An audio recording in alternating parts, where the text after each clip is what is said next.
Afin de combler le déficit énergétique au Mali, le gouvernement ivoirien a accordé 30 MW supplémentaires à notre pays.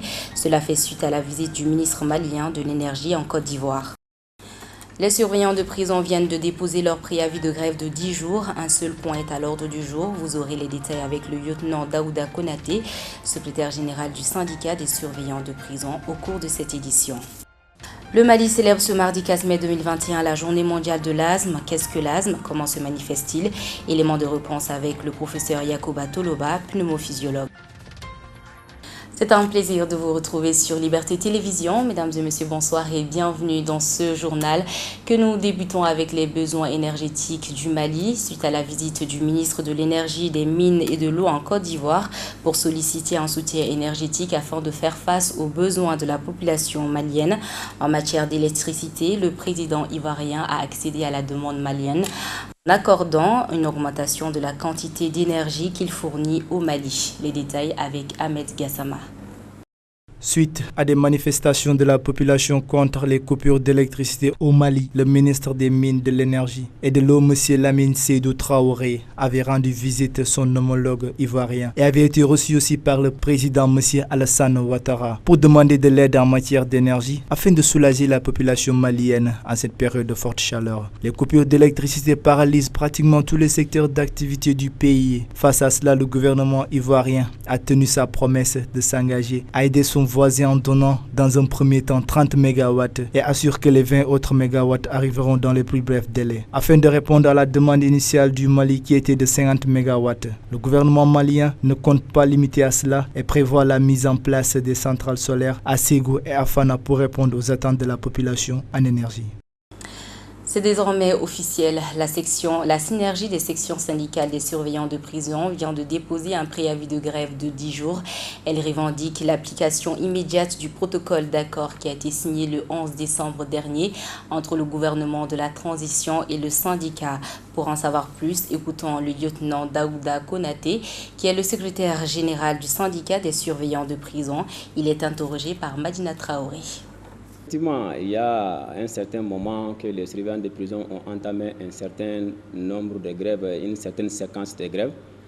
Ce qui est à la base de ça, il est à reconnaître qu'on n'est pas dans un état de droit, ça il faut le dire. On le dit des façades, mais on n'est pas dans un état de droit. Dans un état où on viole la Constitution, dans un état où on piétine l'esprit des lois, nous pensons que cela amènera les peuples à des fois à prendre sa responsabilité. Depuis le 7 juillet 2016, les surveillants de prison ont bénéficié d'un statut de nature législative. Et dans ce statut, en son article 148 et 149, il est dit que les surveillants de prison ont droit à des décrets relatifs aux primes et aux indemnités. Dès lors, les surveillants de prison ont entamé un certain nombre de démarches auprès des autorités supérieures pour voir comment nous puissions aller vers la mise en œuvre de cet article, notamment l'article 148. Nous avons mis sur place beaucoup de commissions qui ont travaillé sur ça, mais rien n'a abouti. C'est au-delà de ça que les surveillants de prison ont entamé un premier préavis de grève. Nous sommes partis en conciliation avec la partie gouvernementale, on ne s'est pas compris. Nous avons quand même mis en œuvre les mots d'ordre de ces préavis de grève. Et également, après, nous avons déposé un second préavis de grève sans suite favorable. Donc, il y a 3 sections syndicales au sein du corps de surveillants de prison. Nous avons quand même eu l'esprit d'aller en synergie pour conjuguer les efforts allant vers une lutte farouche pour que vraiment la loi puisse être appliquée.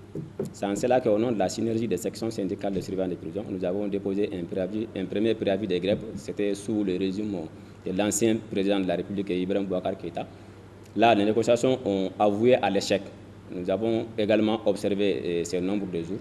Nous avons également déposé un second préavis de grève les 17 août et les 18 août. Malheureusement, les événements ont fait partir le président de la République, l'ancien président de la République, Ibrahim Boubacar Keïta, à l'issue d'un coup d'État perpétré par les forces armées et de sécurité. Donc, nous avons analysé, nous avons suspendu à notre préavis de grève, parce qu'en son temps, il n'y avait pas un gouvernement, il n'y avait pas une autorité compétente qui peut nous permettre quand même d'aller à une conciliation. Après la mise en place du gouvernement de la transition, nous avons activé notre préavis de grève, nous sommes partis en conciliation. Donc c'est ce qui fait que les surveillants sont toujours dans cette dynamique de grève perpétuelle. Et nous allons continuer dans cette dynamique jusqu'à la satisfaction totale de nos doléances. On dit que la loi a un caractère obligatoire. Cela voudrait dire que quand une loi est votée, son application est impérative. Une loi, c'est la déclaration de la volonté générale, c'est la voix de tous les peuples du Mali. Tous les peuples du Mali ne peuvent pas se prononcer sur une seule question et qu'on ne mette pas cette question-là en œuvre. Donc de dire que l'État n'a pas les moyens, nous surveillants des prisons, ça ne passe pas et on ne comprend pas et on n'arrive pas à comprendre. Nous pouvons dire que l'État a bel et bien les moyens de satisfaire ces minimes mises au droit des surveillants des prisons. Mais c'est juste une question de mauvaise volonté, c'est une question de discrimination, c'est une question de marginalisation à l'endroit du corps de surveillants des prisons. Et nous avons dit 2 heures demain, nous surveillants des prisons, nous sommes levés comme un seul homme à faire face à cette injustice, à cette marginalisation et à tout autre acte allant dans le sens vraiment de nos mépris. On dit la conciliation, c'est la concession. Mais en réalité, la partie gouvernementale est venue avec une position catholique, tout en disant que l'État n'a pas les moyens. On dit que bon, si l'État n'a pas les moyens, nous, on va continuer à se battre jusqu'à ce que l'État ait des moyens. C'est sous le régime Ibeka, on ne s'est pas compris. Mais après la mise en place du gouvernement de la transition, quand nous avons activé notre préavis de grève, bien avant la mise en place de la commission de conciliation, nous avons rencontré notre ministre de tutelle, le ministre de la Justice, et celui du Travail et de la fonction publique. Nous avons échangé en profondeur sur la problématique. Donc, une commission a été mise en place. Nous sommes tombés d'accord sur la mise en œuvre de cet article, notamment l'article 148. Mais il était question de mettre sur place une commission technique qui va travailler sur les 2 avant-projets des décrets relatifs aux primes et aux indemnités. Effectivement, à l'esprit du protocole d'accord signé entre nous, en date du 11 décembre 2020, la commission technique a été mise sur place, la partie gouvernementale était représentée, et la partie syndicale et les conciliateurs. Nous avons travaillé sur les différents documents, nous avons fait sortir des avant-projets de décrets qui ont été transmis au ministère du Travail et de la fonction publique, qui est le porteur du dossier au nom du gouvernement. À son tour aussi, a transmis le dossier au niveau du ministère de l'économie et des finances pour calcul d'incidence financière et avis.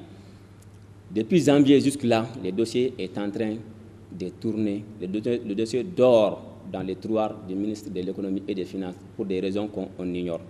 Nous avons alerté le ministre de la Justice, nous avons alerté le ministre de la fonction publique sans suite favorable. Nous avons adressé une demande d'audience également à ces 2 ministres pour voir clair là-dedans. C'est juste après la décision prise par la synergie d'aller à un préavis de grève que le ministre de la Justice nous a appelé. Là-bas aussi, on a échangé, mais en réalité, ces propos ne nous tiennent pas. Ces propos, vraiment, ne nous vont pas droit au cœur. Nous avons également saisi les premiers ministres sur la question, qui a été interpellé par le comité et par le Conseil national de la transition, qui a vraiment tenu des propos allant dans le sens d'adoption de ces décrets. Mais juste là, rien ne sort. C'est en cela que nous avons décidé de déposer un préavis de grève pour voir ce qui tourne autour de ces avant-projets de décret qui dort aujourd'hui au sein du ministère de l'économie et des finances. Le préavis a été déposé hier lundi 3 mai 2021.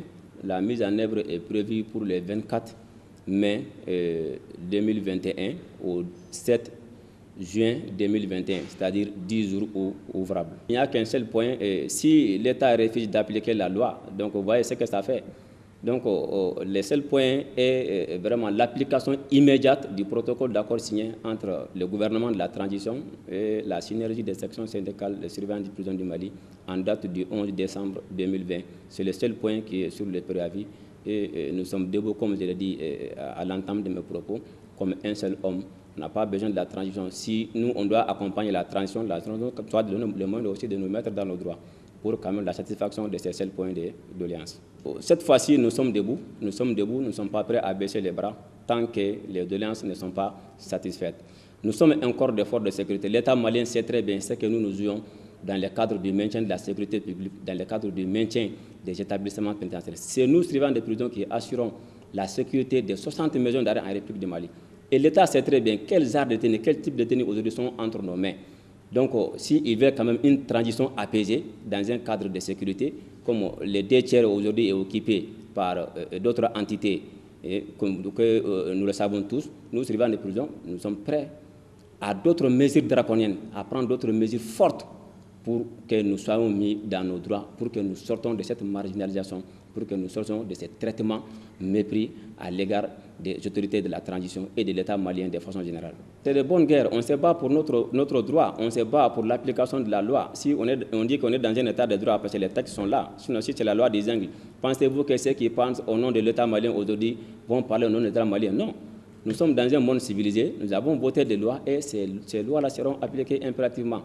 Mais les mesures que les surveillants de prison ont quand même déjà envisagées, de dire que ça va avoir des conséquences ou des impacts négatifs sur la population malienne, que le peuple malien sache que nous sommes en train de se battre pour notre loi. Mais les conséquences, nous allons les évaluer ensemble. Bon, si on a autre chose à ajouter, nous interpellons les autorités de la transition à respecter les textes que l'État malien a votés. Nous interpellons les autorités maliennes à faire face aux problèmes aujourd'hui qui préoccupent les Maliens, à sortir de la diversion, à sortir vraiment de la représailles. Qu'ils fassent une analyse objective. Le climat qui a fait partir l'ancien régime, qu'ils mettent les différents points sur la table, les points aujourd'hui qui préoccupent les Maliens, afin que nous puissions vraiment avoir une transition apaisée, une transition participative de l'ensemble des Maliens, mais pas une transition prise en otage par une entité ou prise en otage par un groupe d'individus. C'est cet appel que nous avons à lancer aux autorités maliennes et de leur dire également que les surveillants de prison sont désormais debout et on ne va plus s'asseoir sans que ces différentes doléances ne sont pas satisfaites à 100%, quel qu'en soit le prix. Une autre grogne sociale, cette fois-ci, elle concerne l'association des commerçants voyageurs du Mali et de la diaspora qui se plaint des coûts de l'impôt et des tarifs douaniers des marchandises qui ne cessent d'augmenter. Ainsi, elle invite les autorités du pays à prendre au plus vite des dispositions pour sortir de cette situation. Le cas échéant, elle menace de commencer des manifestations après le mois de Ramadan. Pour en savoir plus, je vous propose de suivre ce reportage signé Mariam Keita et Jakari Dambélé. Suite à la hausse du prix des dédouanements de marchandises, des taxes et impôts, les responsables de l'association des commerçants voyageurs du Mali et de la diaspora ont décidé de sortir de leur silence. Selon le président de la COVMADIA, Ibrahim Maïga, l'État malien leur demande de payer des impôts et taxes dont les montants dépassent même le chiffre d'affaires de certains commerçants. Le samedi passé, on a tenu une conférence de presse à la Chambre de commerce due à nos difficultés qui nous touchent aujourd'hui beaucoup. Dû aux impôts et la douane avec la construction du marché aux roses qui n'a pas été jusqu'à présent construit et encore le réseau téléphonique que vous venez de constater tout de suite en venant. Donc on a ces difficultés aujourd'hui. Et ce qui concerne l'impôt, aujourd'hui on n'a pas compris les agents des impôts, ce qu'ils sont en train de faire à nos commerçants. Et en 2016, comme ça, ils ont commencé à faire des fiches de redressement, mais on a tenu des réunions avec certains responsables des impôts. Donc, ils ont dit que vraiment, ce n'est pas nécessaire de laisser tomber. Et aujourd'hui, on voit ces responsables qui sont là, eux qui veulent coûte à coûte redresser les commerçants. Et quand on passe aussi à la douane, et la douane malienne aussi, et ils veulent faire des recettes diaboliques, ils veulent coûte à coûte garantir leur place au niveau du gouvernement. Donc, ils prennent des décisions unilatérales comme ça. Ils vont essayer de donner des chiffres qu'on ne peut pas imaginer. 54 milliards par mois, plus de 600 et quelques milliards, à peu près 700 milliards par an. Nous, les commerçants, on représente à peu près plus de 5 millions de personnes. Aujourd'hui, nous, notre fonds de commerce, on en a pris. On a tout perdu à cause des taxes maliennes. Alors qu'on paie nos taxes pour la sécurité, on paie nos taxes pour l'école, on paie nos taxes pour les hôpitaux, on paie nos taxes pour les routes. Les marchandises doivent se distribuer ailleurs, vers Moti, Gao, Tombouctou, Kidal, comme ça. Et ces marchandises ici, on n'a pas l'accès de l'amener là-bas. Et il n'y a pas de sécurité. Et comment vous voulez encore redresser ces gens-là alors qu'ils sont dans les difficultés? Mobilisés plus que jamais à se faire entendre, les commerçants se disent prêts à lutter jusqu'au bout si toutefois l'État malien ne réagit pas face à cette situation, selon Abdoulaye Barayoko, secrétaire aux revendications de la COVMADIA. À l'attention du premier responsable, nous on n'a pas de bras pour applaudir quelqu'un, mais on a des bras pour applaudir les bonnes actions. À l'attention de M. Mbandaou, à l'attention de son chef du gouvernement, Mokhtar Ouane, à l'attention de Arnagnan, le ministre du Commerce, à l'attention du premier responsable du CNT, parce qu'il a le courrier avec lui, nous on a fait ce qu'on devrait faire. Donc le reste, d'après les Anglais, wait and see. Au sortir du mois de Ramadan, ce qui se passera, ce qui adviendra, l'histoire jugera tout un chacun. Nous avons au moins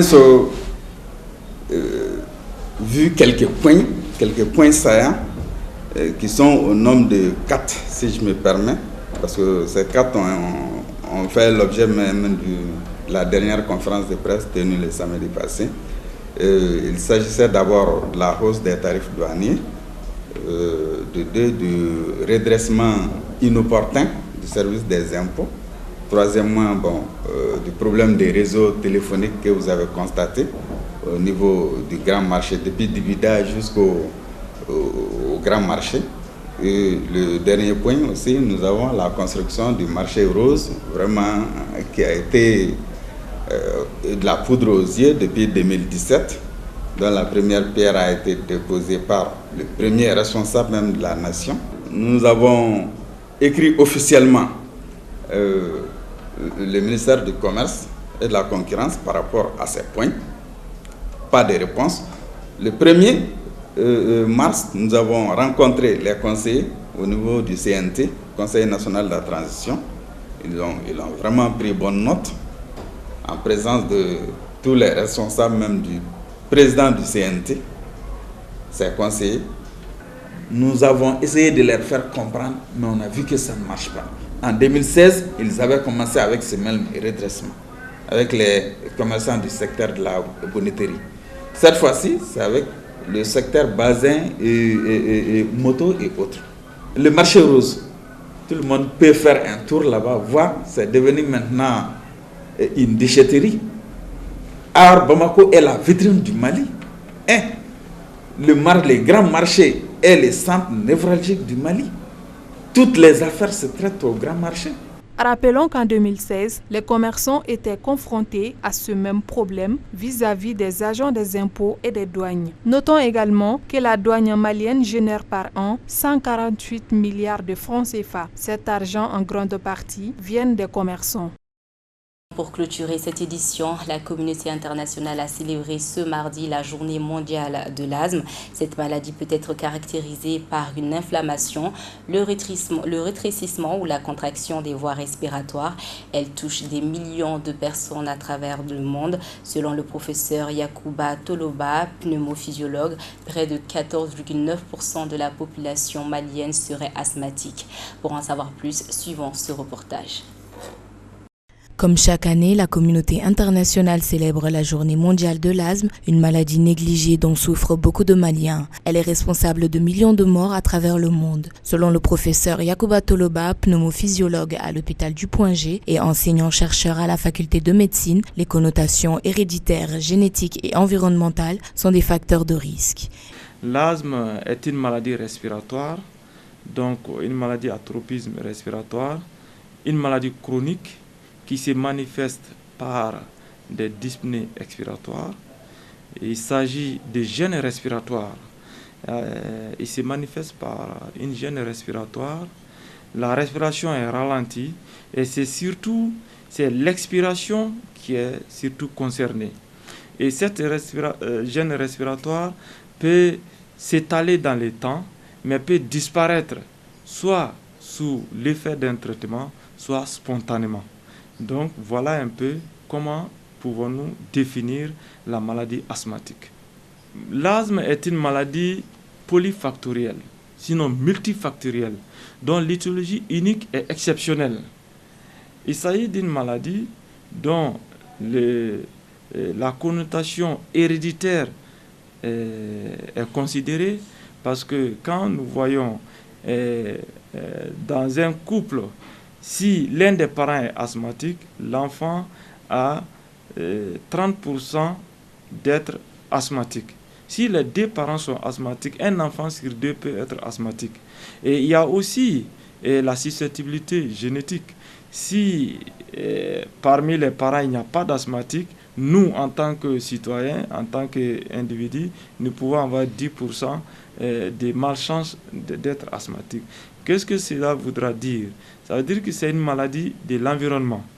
Quand on est prédisposé, et l'environnement peut faire qu'on on fait fréquemment des crises d'asthme.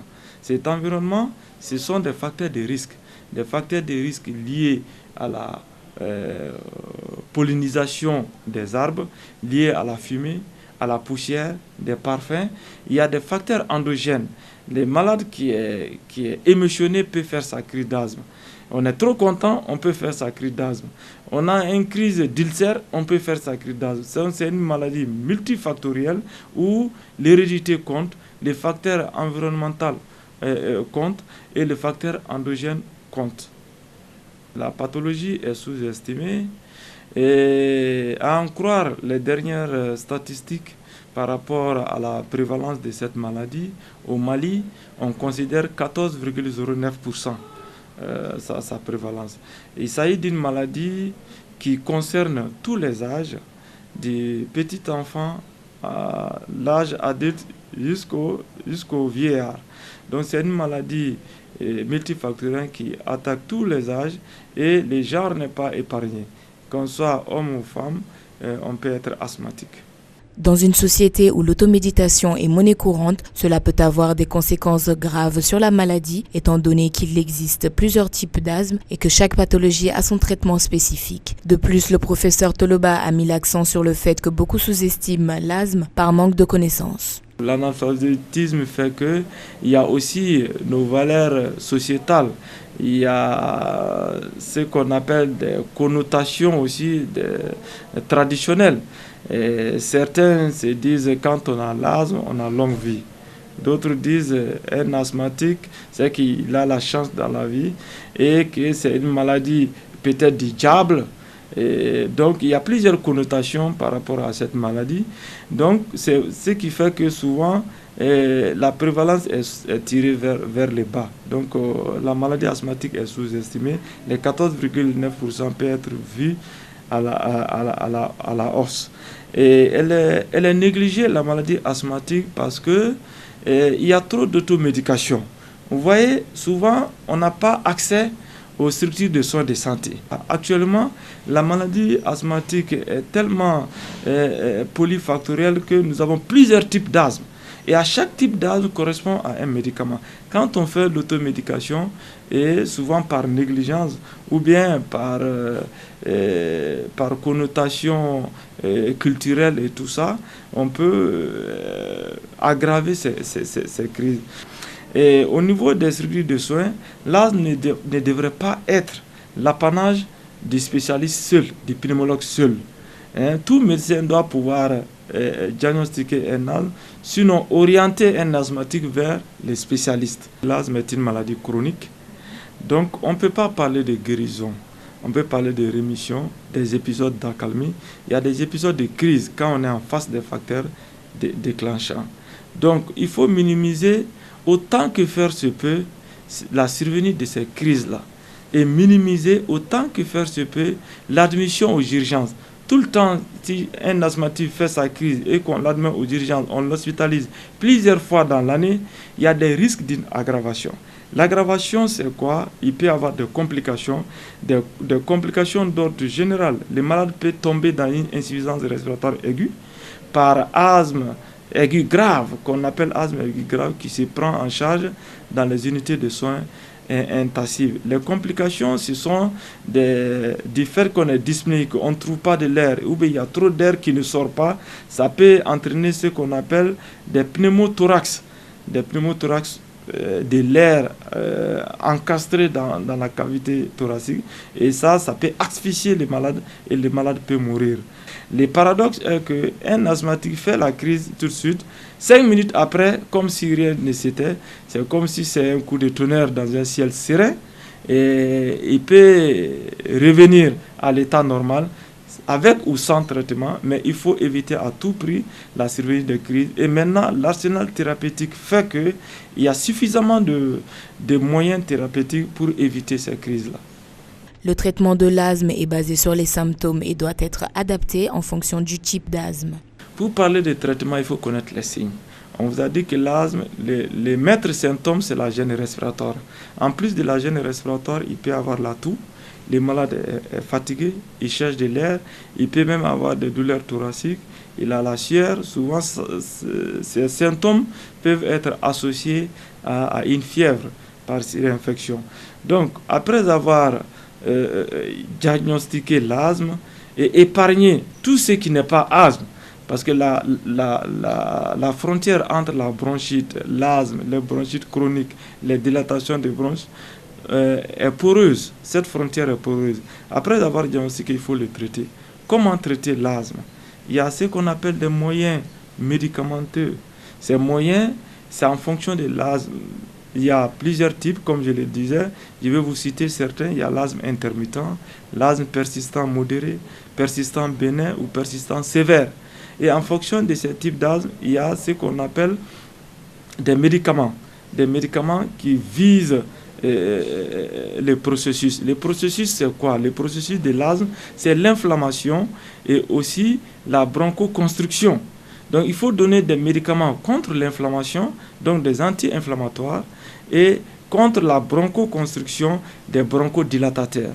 C'est ces deux médicaments principaux qu'on utilise, anti-inflammatoires, bronchodilatateurs. Pour prévenir la maladie, le professeur Toloba recommande l'assainissement de l'environnement et d'agir contre la pollution. Les asthmatiques commencent à consulter dans nos structures parce que souvent, si la crise persiste et qu'on a vécu des moments difficiles et sous oxygène, et la plupart du temps, les malades sollicitent des agents de santé pour étayer leur diagnostic et sinon orienter les traitements qu'il faut pour leur type d'asthme. Parce qu'il y a aussi des asthmes allergiques. Et en plus des médicaments anti-inflammatoires et bronchodilatateurs, on peut associer des anti-allergiques. Des anti-allergiques qui peuvent aider les malades à retrouver son état bronchique normal. Pour prévenir cette maladie, il y a les versants hérédité.